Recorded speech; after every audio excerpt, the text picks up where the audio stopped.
There is some delay in between, and we have one of our 4 screens here beside the camera seeing your questions moderated by our producer. And on the other, we have information, and the 4th one is where we see ourselves. So it's quite unusual. Okay. But I feel comfortable in this wonderful chat. So there is a chat on Whisky.com. And if you type your question into the chat on Whisky.com, our producer will see the question and you will go to the front of the line. So the Whisky.com chat questions do have priority. But you can also ask your questions in the chat on Whisky.com/live or on the YouTube channel. Yeah. So today we have a bottle here in our cask. It's, a gift from Suntory. The Suntory Toki. I think it's quite a new one, isn't it? Oh, I think it was introduced last year in summer or something like that. It's a blended whiskey and contains malt whiskies from Hakushu and Yamazaki. Oh, gee. And has grain whiskey from Chita. And so it's quite a complex one. And I like these wonderful bottles where you can see the whiskey, where the label is that small. So if you have a normal bottle and everything is blasted completely, so this is a wonderful shiny whiskey, and this bottle is unusual. It's rectangular shaped, so I like that. It's a screw cap, as quite often with the Japanese whiskies. Yeah. It's 43% ABV, no age statement, blended whiskey. Toki means time, so this one is from the past, the present, and the future. And when you say blended whiskey, usually blended whiskey in Scotland is kind of a bit of a... usually it's meant for a bit of a cheaper, a bit less quality. But in Japan, the blending is the highest of the forms. It's an artisan work. It's not a selection, what's done by nature, but it's an artisanal work. And it's very high qualification needed to do that. And it's not that expensive. It's here in Central Europe is 30 euros. So it's not that expensive. And I think it's headed for a major publicity. Yeah. So what these guys do is they really look at the different products from the different distilleries and produce them differently. So in the end, they can then blend the perfect whiskey together. So they only see the distilling process and the maturation process kind of as ingredients, not as the final product, but as ingredients for the master blender. And the master blender in the Japanese whiskey industry is the highest of the order. So he not is the distillery manager, but the master blender. Not the master distiller or distillery manager. Usually they are quite the same, master distiller, distillery manager. But the master blender is above both of them. Yeah. So this is a fresh, fruity, and lightly vanilla honey aroma. And too comfortable. And it's friendly, comfortable, pleasant, wonderful smell. Yeah. Yeah, it's one of these lighter whiskeys with a lot of flowers, a little bit of sweetness. There is honey in it, and it's really pleasant and round. So it's an easy sipping, and if you look at it, it's easy sipping. You had more than me. Yeah, probably. Yeah. So, slange. No. How it's called in Japanese? Kombei? No, I think that was Chinese. Kombei? Something like that, but that means drink up. Oh, no. Kombei.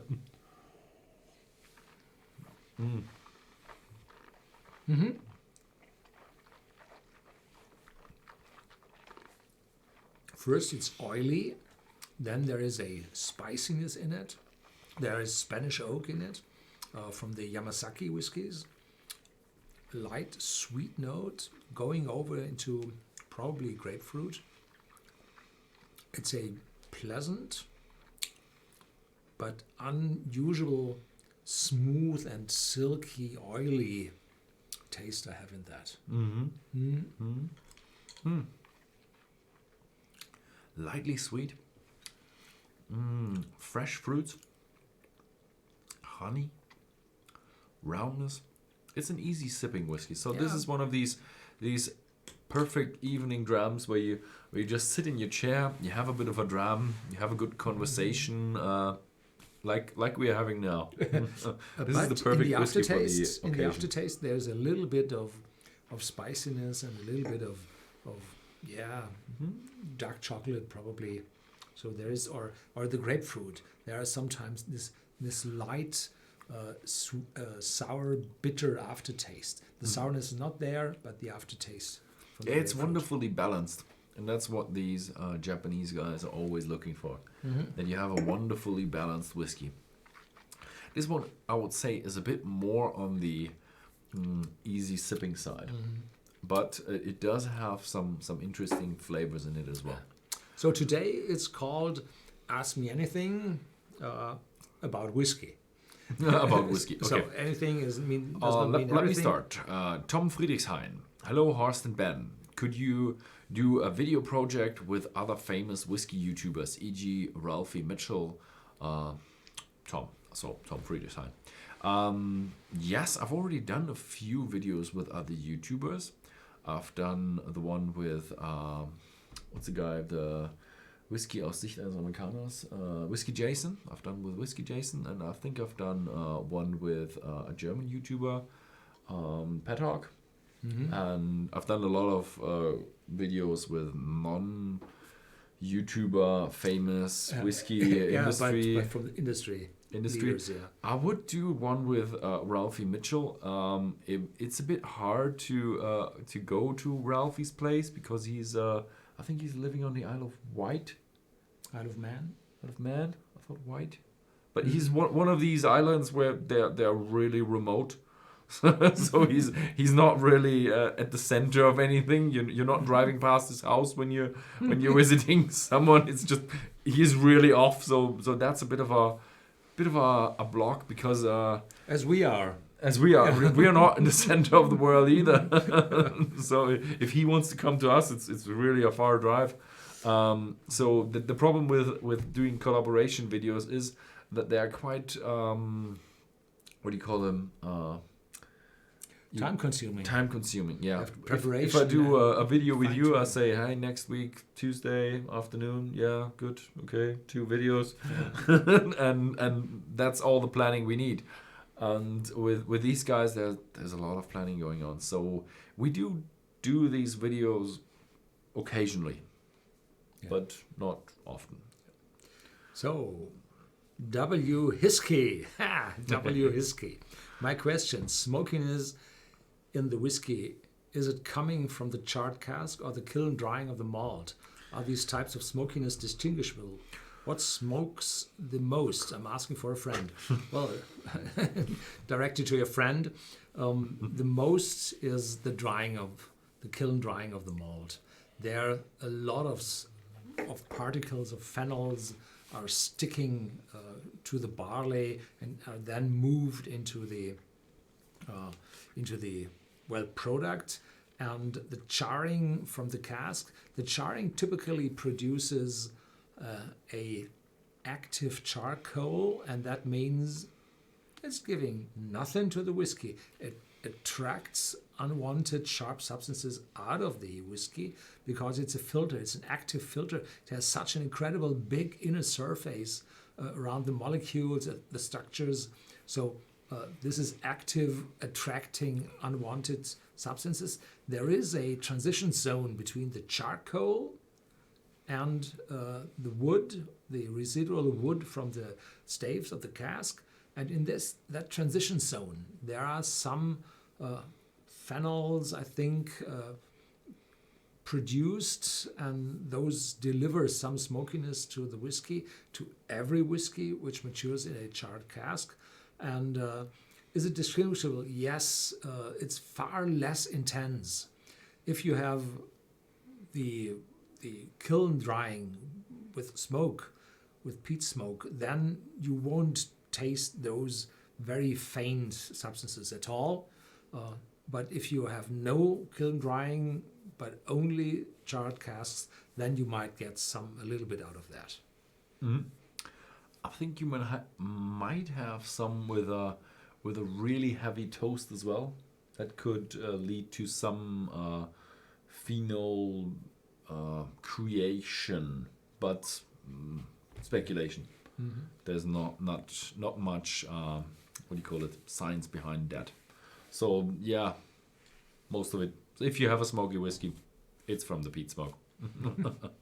Okay, Elb, Lucky. Hello, Horst and Ben. What do you think about color in whiskies? For example, Aberlour, Glenmorangie, and Dalmore.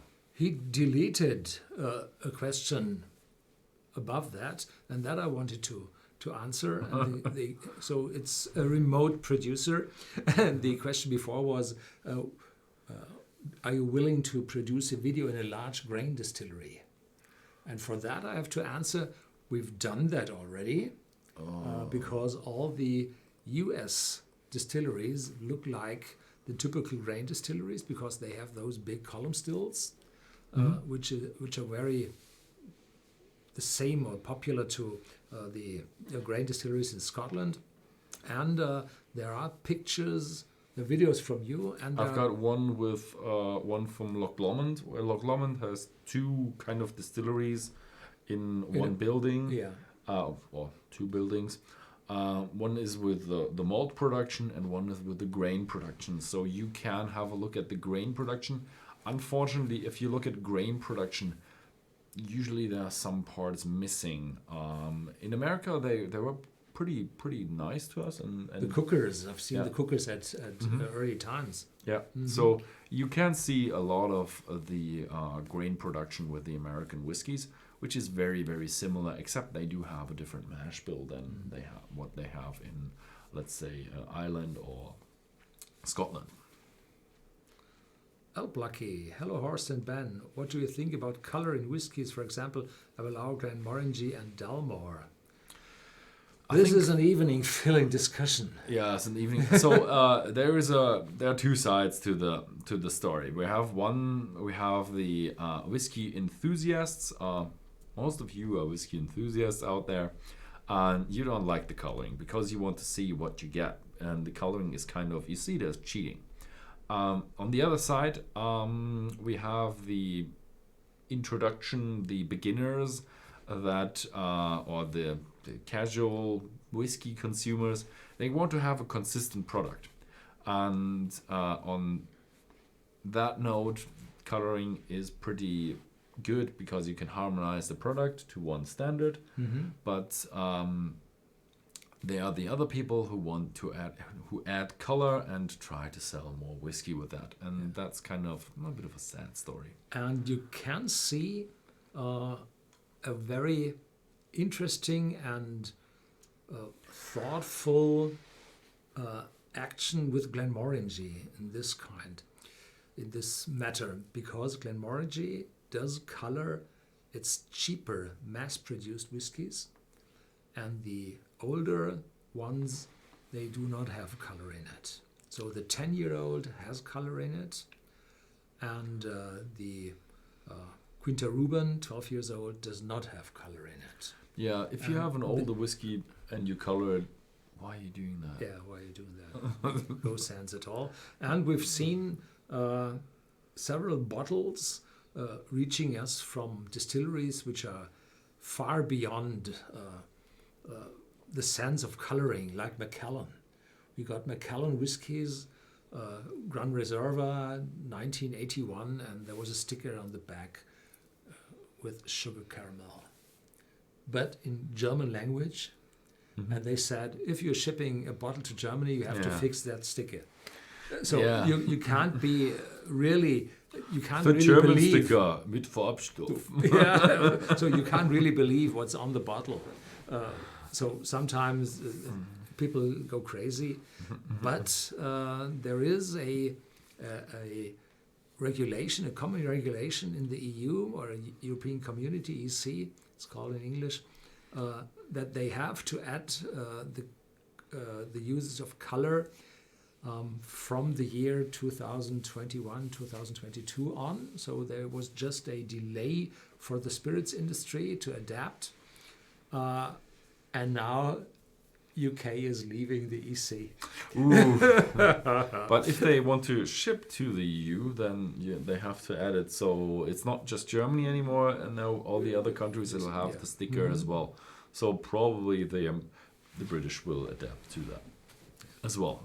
But the EC can't prove it. It's a natural color, and it's in the analytic results. It's exactly the same product. Yeah. Hussam Kelsey, what is the smokiest Japanese whiskey?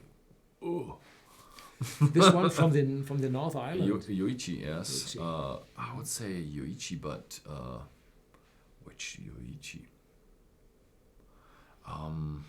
I've had a few more smaller craft distillery whiskies, but not quite sure if the what was it called, the Gaia Flow Shizuoka, if they producing a smoky whiskey. They should be producing a whiskey by now. I know that they are in the woods and they do everything with wood, and they wanted to do some smoky as well. You might want to try that. Otherwise, I would say the Yoichi. But they're not really known for their smoky whiskey. X Supreme. What is your whiskey glass called, and where can I get it? Oh, that question is asked so often. I've just talked to our IT guy, and we want to kick off a project to export to markets, and maybe not with alcohol, so we can ship these glasses, because that is much easier than shipping alcohol. Yeah. So first things first, we designed and produced this glass ourselves. Say we have a big glass, what is it called? Glass manufacturing with automatic fabrication. This is pure crystal glass, and we're producing there for several shifts for a batch. So there are plenty of those glasses there, and they are consistent in quality. In the beginning, we had handmade glasses until we found the quality and found the exact shape of the glass. So this is nothing random. This is exactly what we wanted to have. We have multiple designs until we found out the best. And the most important is the lip on that, because there's a broad flaw of the whiskey on the tongue, so it does not go fast to the back where you tasting these bitter aromas, and a short stem so that you won't hit it over, a big lid on the bottom so it won't fall over. This is what we think is the best glass, and we're trying to ship, but shipment, I once shipped 1 or 2 dozen of these glasses to Washington State, Seattle, and it costs about $40 for shipment, and it was airmail, not surface mail, and the glasses were a lot less, so the shipment was in a decent amount of percentage of the final price. So it's not easy to ship those glasses worldwide. No, not at all. I've got shipments from the US to here for about $14, $16. So if you do it more en masse, you can reach more acceptable prices, I would say. Okay. Tom Friedrichshain. We've got a lot of questions from that guy today. Hello, Horst and Ben. Why don't the faints in foreshots receiver get full when all the leftovers from former distilling keep going in there? Yeah. Because it's gonna the faints and foreshots receiver is also filling the. Is it in the spirit still? Isn't it? The spirit safe. There is no waste from the foreshots at all. But the foreshots are always returning into the pot still, and there you get this catalytic conversion. And then they are no longer foreshots and faints, no longer sharper substances, And so you keep the amount of these feints and foreshots quite stable. They are growing a little bit over the time. And when you're doing a full revision, then you typically dump those feints and foreshots. But most of it can be converted into more suitable substances during the cooking of the spirit. So what you do is you distill the wash still, you get the intermediate, and then you fill the intermediate in the spirit still. In the very first run, that's all you have in the spirit still. Then you produce feints and foreshots, and you spill your new make. Your new make goes off to the cask, and then in the next run, you take another intermediate from the wash still, and you take your feints and your foreshots and put it also in the spirit still and distill it again. But they are not conglomerating because what you said with the catalytic reactions and everything. So therefore you have the copper. Yeah, therefore you have a lot of copper. Alexandre, there. It's French, Alexandre Gauvry. Oh, okay. I was in France once now. So Alexandre Gauvry. Hi, is visiting Isla Island easy to plan?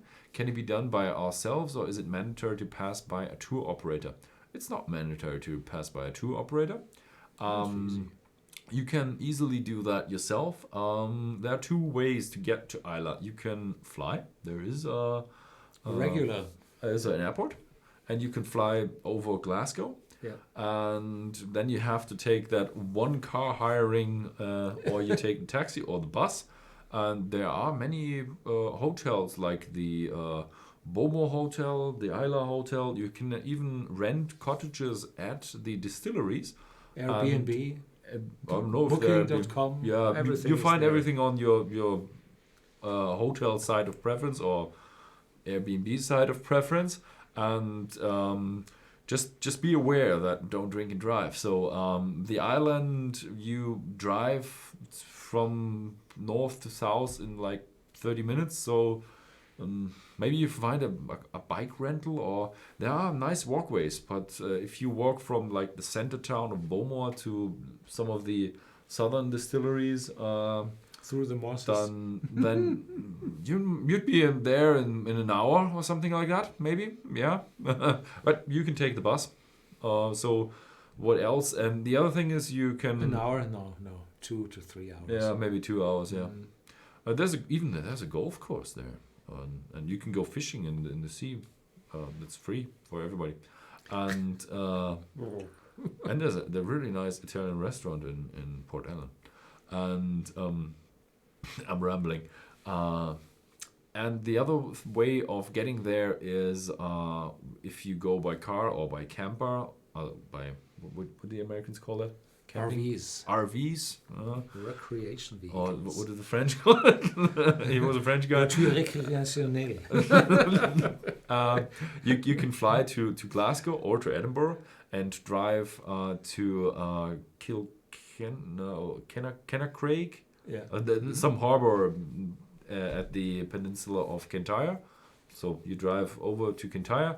You can take the ferry there to the island. You'll get either to Port Ellen or to Port Escape, and from there you can drive to wherever Port you want. Escape. I'm not sure if you're going from Kennacraig to Port Escape. Yeah, you can. About a third I came of from Oban over Mull, from the north. Yeah, a third of the walk from Kennacraig go to Port Escape, and the other ones go to Port Ellen. But I think if there's bad weather, they all go to Port Ellen.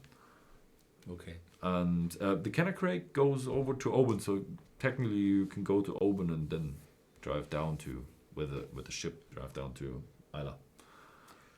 Yeah. The Fab 80. Good morning, good sirs. Greeting from Italy. I would like to know what Mr. Luening's favorite whiskey is. I already own most of the ones you reviewed. Ich danke Ihnen. Yeah, so I do not have a favorite whiskey. I have a set of favorite whiskeys, but I do not have the favorite whiskey because it's a journey from whiskey to whiskey, but some places you return happily to. So there are whiskeys I'm I like very, very much. And between them is the Glenlivet 18. To keep to the Japanese one, it's the Yamazaki 18. Mm-hmm. It's nearly impossible to pay today. There is of course, Macallan 18.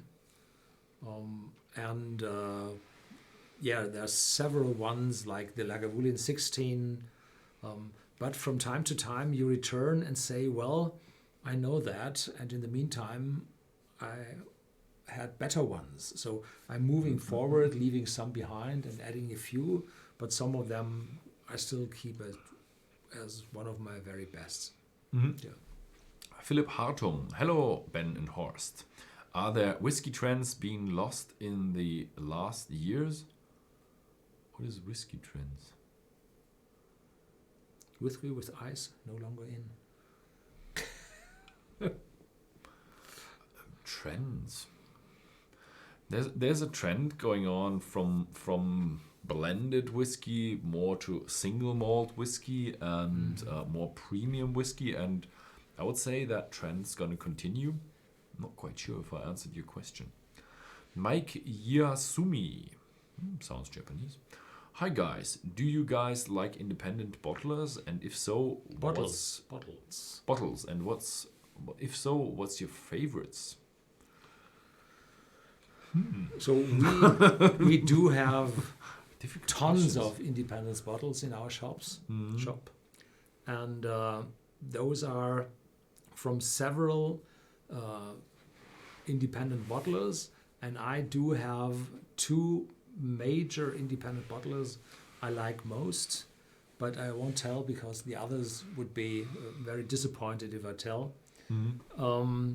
There are the good ones which have been in place for a long time and have sufficient amount of cask so that they're able to bring out old ones, very heftily matured ones, thick, big sherry cask ones, and others which are not that deep into the business. They have to buy casks, whatever they find, and the quality is quite a lot of change in it. You have good ones, you have bad ones, you have mediocres.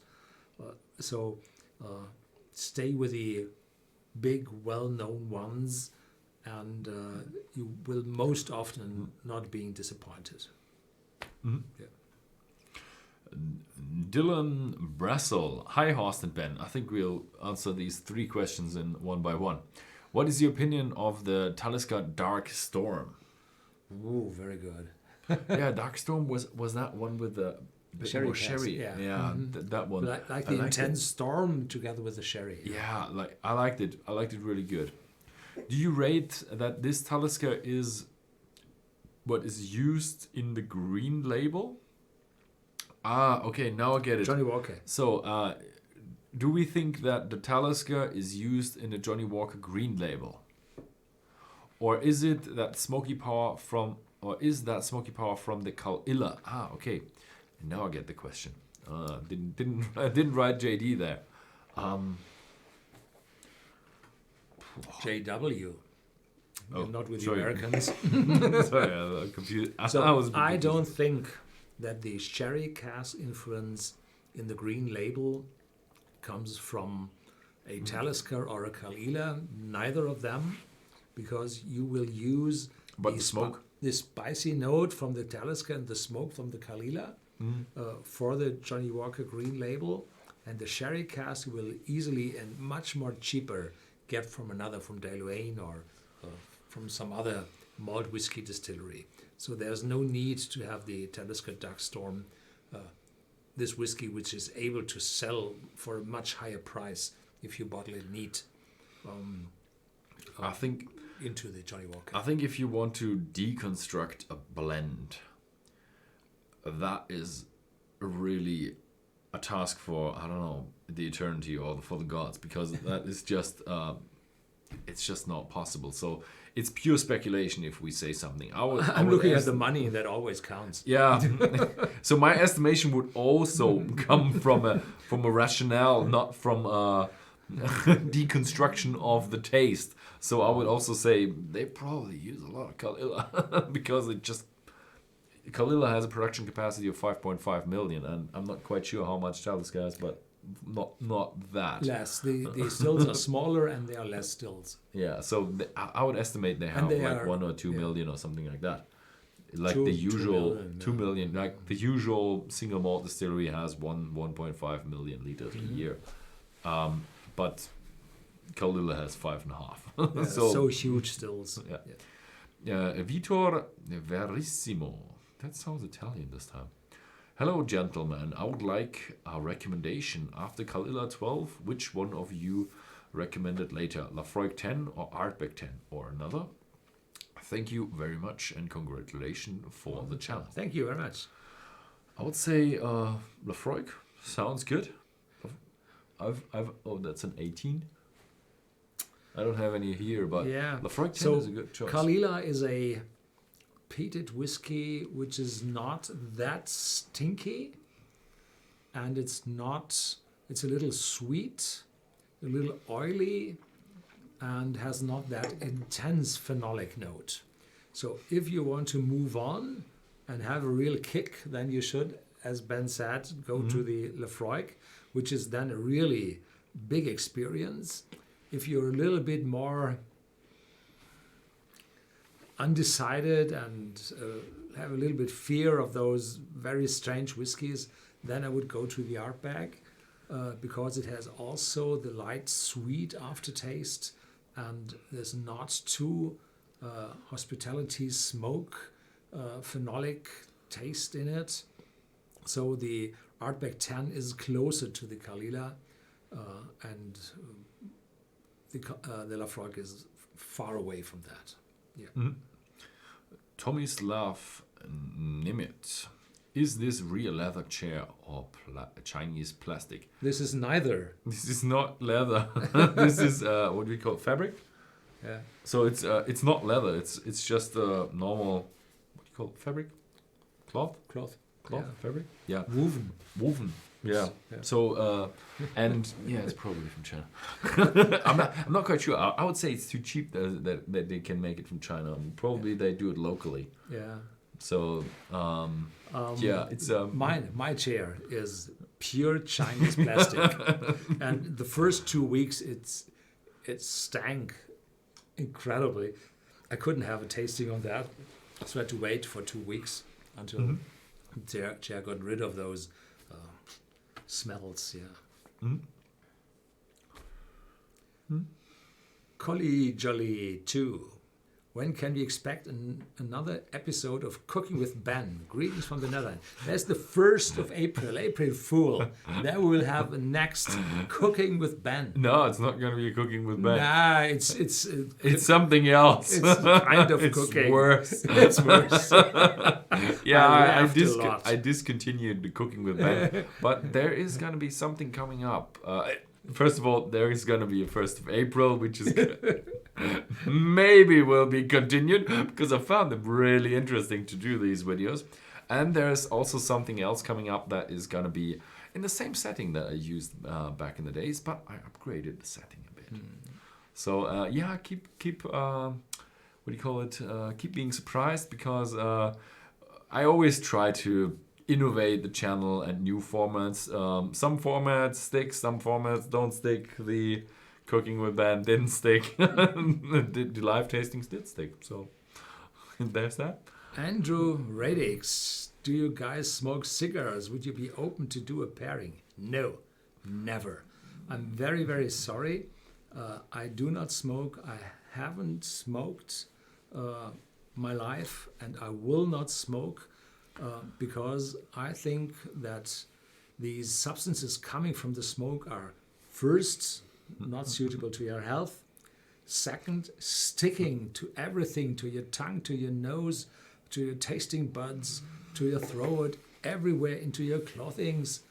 So this will change the character of a whiskey extremely. And if you smoke more often, you will lose your ability to taste and to smell. So it's smoking and a very good whiskey is not pairing for me. There is, for a smoker, the possibility to increase his smoking experience with a spirit, with a whiskey. But for a real whiskey connoisseur, there's no chance to increase it by smoke. I would say smoking is a very, very, I would say, deep subject. If you go into smoking, if you have cigarettes, yeah, you can go to the supermarket and buy the cheapest spirit you can find. That's the equivalent of that. If you go to a cigar lounge and you have I don't know, Cohiba or something like that. I'm not a smoker either, but I'm not I don't militaristic anti-smoker. I'm not rejecting it that much. I can see if you go to a cigar lounge, if you don't sit there like for hours and you get smoked in all the way, then I can see why these people like the smell and the flavor of these different tobaccos, because there are incredible smells within the tobacco. Then I'm really also very what do you call these wet tobaccos? The guys from Middle East, they're always using in these shisha bars. They have lot of flavors in there, and really intense flavors. So there is a whole industry down there, but we're not quite part of that. No. So I would say don't smoke too much. Don't drink too much either. But there's some differences. There are studies. They say 1 or 2 drinks may help to increase your lifespan, because alcohol is a soluble liquid which keeps your veins and arteries free of fat, of cholesterol. And this helps for getting a stroke or a heart attack.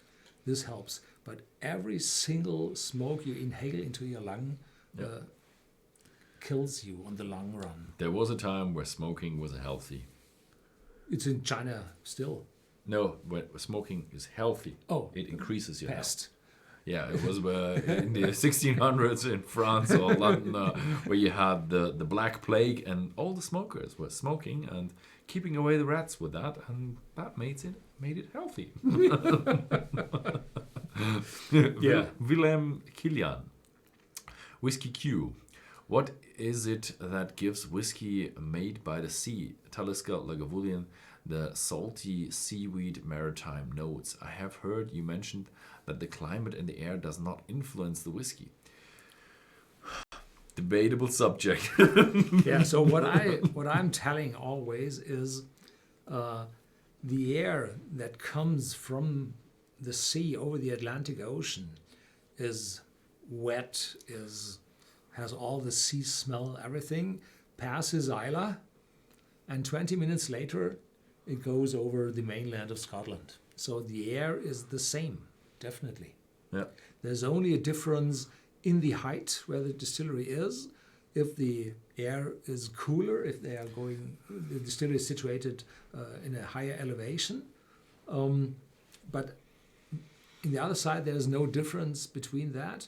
There is some influence if the cask is close to the sea, because there might be some spray in the air which covers the cask and may influence that. But I think the molecules or the ions, from salt, the chloride and the what's called the other potassium. Those two are too big together to pass into the cask. So those notes, I think, come from the whole production process, distills and the... I would also go with that. Yes, there might be some influence. If you stand by the sea, it smells different. Yeah. Very close to the sea. And if you are like 100, 200, a kilometer, or even a few miles away, it does smell a bit different. So yes, there might be some influence. I would say it's minor influence. What I'll say that has more influence is the regional influence on the production process. For example, big influence is water. and how the how the distillery treats their production, and due to the regional location, all the staff changed, and they kind of copied all the other distilleries, and that's why you get a regional brand like an Islay. Everybody used the peat, so that is kind of a what do you call it? A brand of Islay, and they all make the same style of whiskey. And you mentioned it with the Highland whiskey. They all have a bit of a citric note, right? Mm-hmm. And that's because they're kind of similar in production. And that's where I would say is where these marine flavors come from. It's just the way these guys on these islands make the whiskey. Yeah. And some of the water that is on the island there. Thomas Ekstrom, how about whiskey and chocolate? Well, it's nearly the same, that you change the character of a whiskey with a chocolate, and you change the chocolate with the character of the whiskey. Mm-hmm. So you influence both, and you have to experiment which chocolate goes with whiskey. I like chocolate a lot, and I avoid having chocolate in my mouth and drinking then whiskey, because I will not taste the real whiskey, but only the conglomerate of everything I have in my mouth. So I also do not have whiskey with a meal. Mm. I have whiskey when my mouth is clear. I had a water in front. There's no whiskey beside a wine. No, not at all. So I have the whiskey as it is, to have the full taste from the whiskey and not the combination with others. I have had a few of these food pairing whiskey at some festivals, and I do have to say, yes, it changed the whiskey a lot, and it wasn't the same whiskey that you tried when you tried neat, but it was a pleasant experience. Yeah. So if you can get one of these tastings, these pairings, they are amazing. And usually a chocolatier does that, or some chocolatier. But if you have to 10 different chocolates and one whiskey, the result will be 10 different experiences. Yes, but it's a really pleasant and nice experience from chocolate, because we like chocolate. Christopher Fallon, Horst, have you been to Miami? Oh yeah, several times. Nice city. We've been to Miami when I was young, right? Yeah, you've been with us twice. Twice? Oh yeah, but then that first time I was really young. I'm still mad about that you didn't wake me up for the space shuttle. Yeah. I was being carried, so you can think about how old I was. My first time to Miami was in 1983. So 1983. Okay, nice. Yeah. I haven't been to Miami since then. We thought about going to Miami in 2018, 17, but then we went to New Orleans instead. But that was really cool. New Orleans is awesome. French. Yeah, it's right. But they all call it Bourbon Street. We're like Rue de Bourbon. Rue de Bourbon. Yeah, you can see up into France before. Roger Lynn, a travel question maybe. How do you avoid dripping along the bottleneck after pouring a dram? Is it a practice makes perfect kind of thing? Haha. No, I do not avoid it. I'm dripping a lot. So, but everything I try is, if I'm pouring, I try to use the clean size without a label. So if you're doing this way and that way, you won't disturb the label. So that's the way to handle that. Maybe we should do a knowledge video how to pour a bottle. The dripping, you can't. If you have a good bottle, this is a good bottle that doesn't drip, but it really it drips a little. It's okay. But there are bottles who are awful, who drip really a lot. So no, there is no secret. You just drip. But that is a neat trick. You should do a knowledge video about that. How to pour a bottle of whiskey. Yeah, it always drips, but pour it so you don't have it on the label. Patik Agrawal. Hi from India. I wanted to ask you, what's the highlighting difference between Scotch and Japanese whiskey? Well, first, it's not whiskey, but whiskey without an E.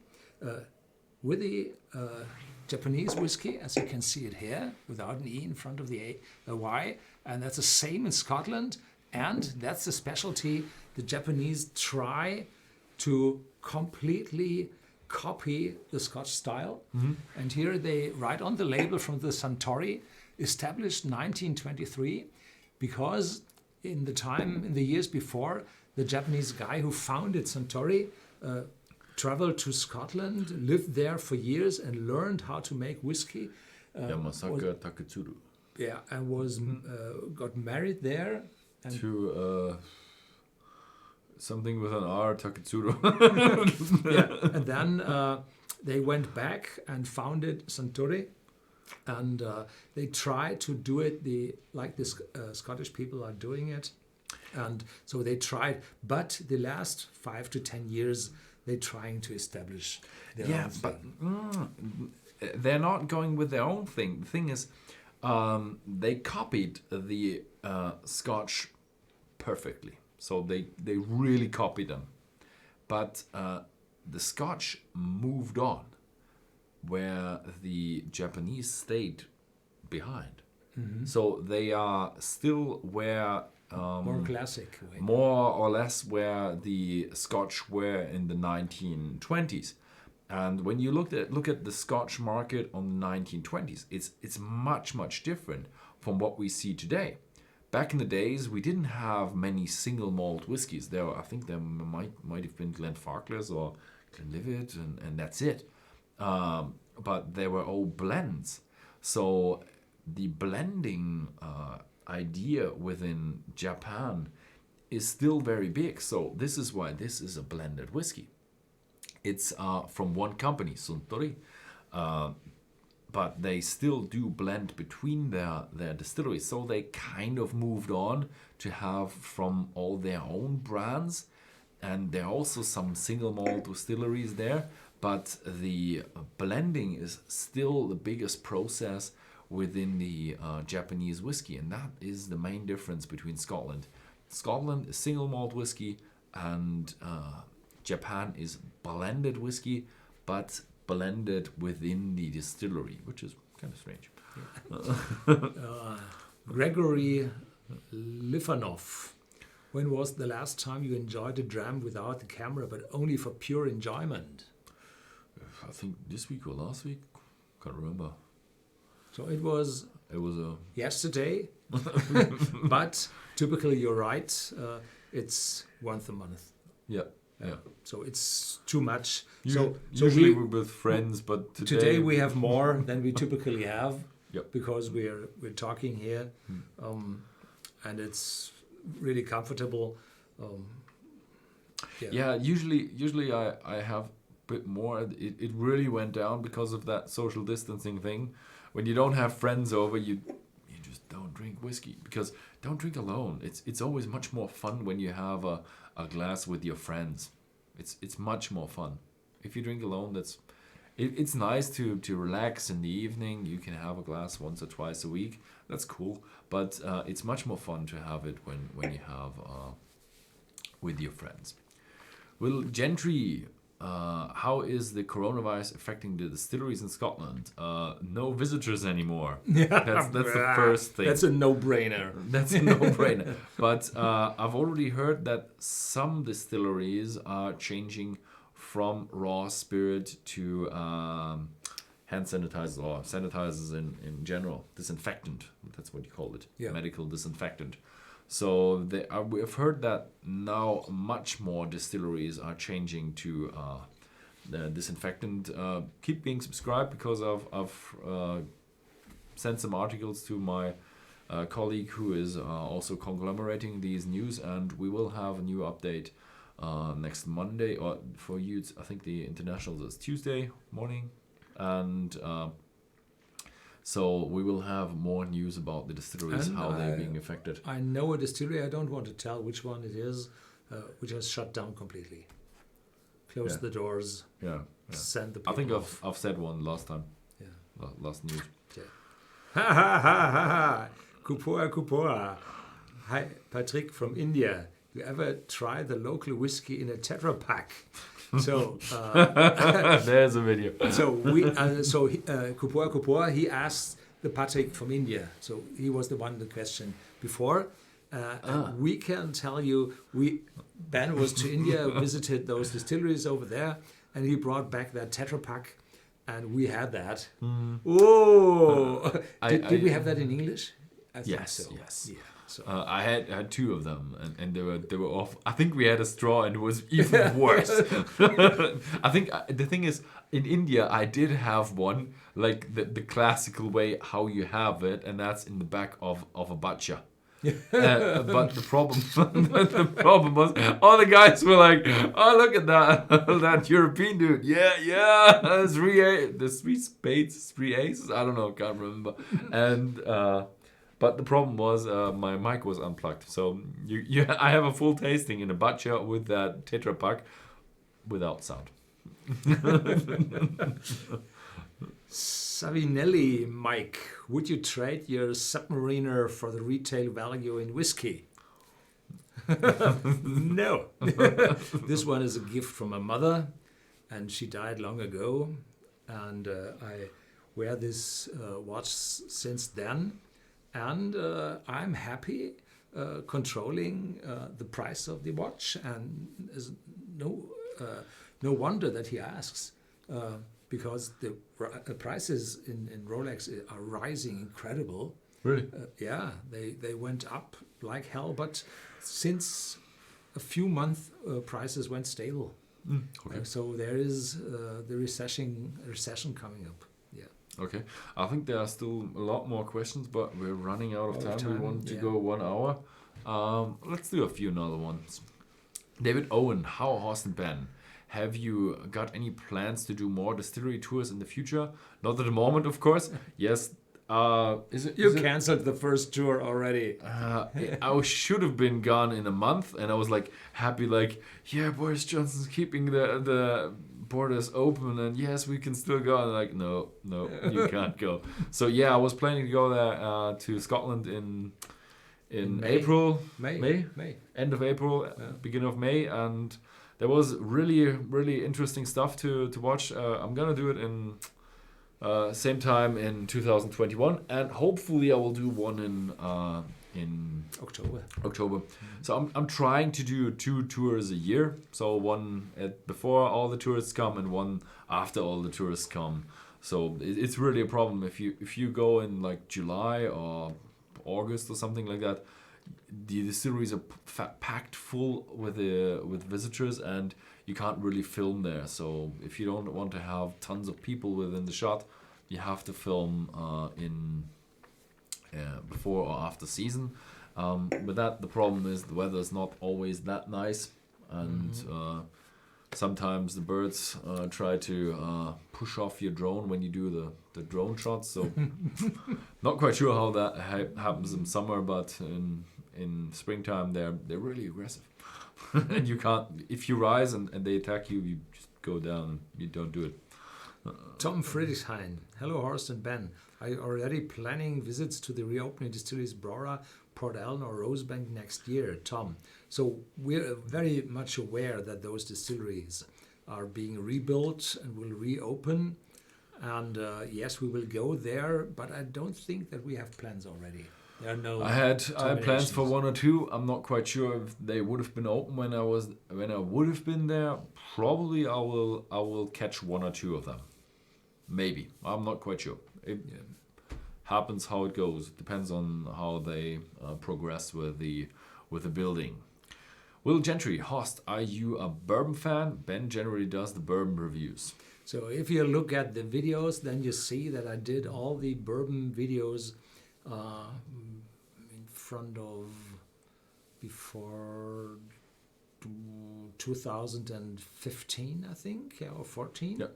And I visited all the distilleries 1998, 1999 and 2000. I think I was over there 3 times doing all the distilleries I was able to reach. And then we had far more to do than cover changes in bourbon.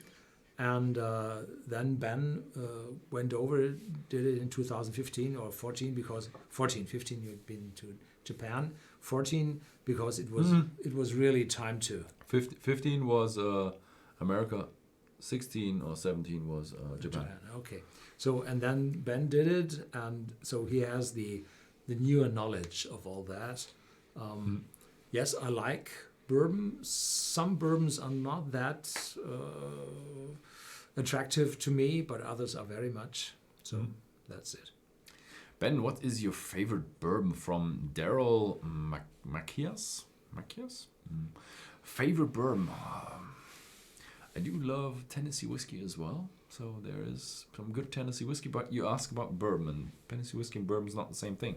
So bourbon, I would say, I do love the Maker's Mark. It's a wheated one. The Maker's Mark is not like a highly complex whiskey. It's just a nice sipping whiskey like this one. You can just sip it in the evening, and it's not overwhelming you. So that's what I like about the Maker's Mark.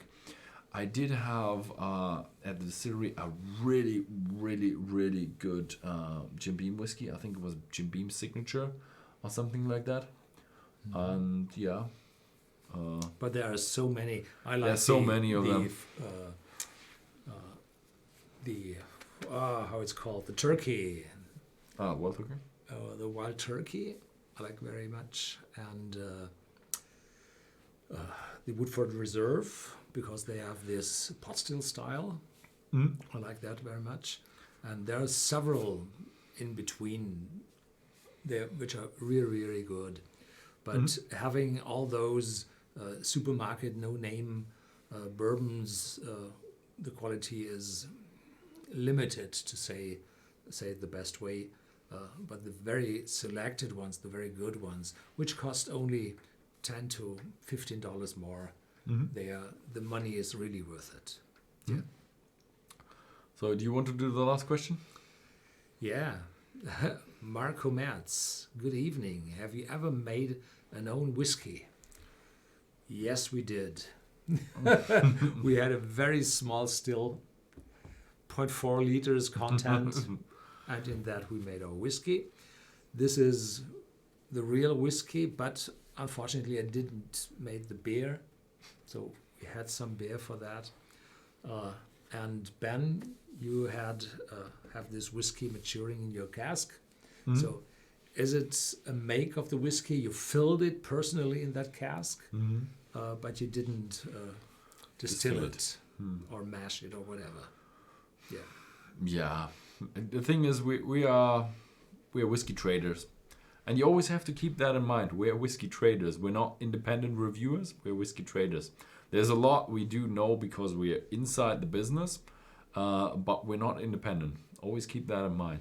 Yeah. You will not have like a review where we say, "Oh, this is really bad whiskey." We will always. I had a really bad. I spat it out, but I didn't publish the video. Okay, but you will never see a video where we go, "This is really bad," except for maybe the Tetra Pak. That was really bad. So and there you can see we're only trading good whiskies. So we select it first and then we trade. Or we sell it as good whiskey. No, we will harm your reputation. The thing is, I've never really had, except for that Tetra Pak one, I never really had a really bad whiskey. Even the supermarket whiskeys, they are drinkable. Yeah. But if you have a vodka, there's so much bad stuff out there. There's really bad stuff out there. Yeah. Okay, so I think we have to close it off. It's getting a bit too late for us. So, thank you very much for watching. There is another stream coming up. I'm not quite sure. I haven't written down when the next stream is, but it's about in a month. And have a look at Whisky.com/live in the next time, or keep being subscribed on our YouTube channel. You will get the reminder there. Maybe we already released it, but I'm not quite sure. We as well have a newsletter. Yes. Subscribe to that. There we will announce it typically. Yes. And the next one will be about the peated malts of distinction. That will be really interesting because we will go a bit more into depth about the different regions of Scotland. So yeah, thank you very much for watching and see you next time. Hopefully that will stop.